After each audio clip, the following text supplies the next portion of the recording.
లౌకిక ప్రపంచంలో సంపదకే విలువుంటుంది. కానీ సాయి దర్బార్లో ఆత్మీయమైనటువంటి భక్తికి మాత్రమే విలువుంటుంది. బాబా ఎప్పుడూ కూడా వారి పట్ల ప్రేమను ఆత్మీయతను కోరుకొని అంతకు మించినటువంటి ప్రేమ గుణాన్ని, మనలో అద్భుతమైనటువంటి సుగుణాలను ఆయన వికసింపజేస్తారు.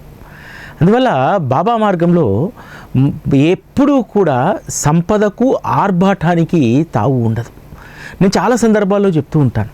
ఒక సాధారణంగా ఉన్నటువంటి మనలాంటి భక్తులు ఎవరైనా గుడికి బాగా ధనవంతులు రాగానే, వారిని చూడగానే బాబాకు వారి పట్ల ఎంత ప్రేమ, ఎంత కృప, వారికి గొప్ప సంపదనిచ్చారు అనేటువంటిది మన మనసుల్లోకి వచ్చేస్తుంది బాబా మార్గంలో ధనవంతులైనటువంటి భక్తుల్ని చూస్తే.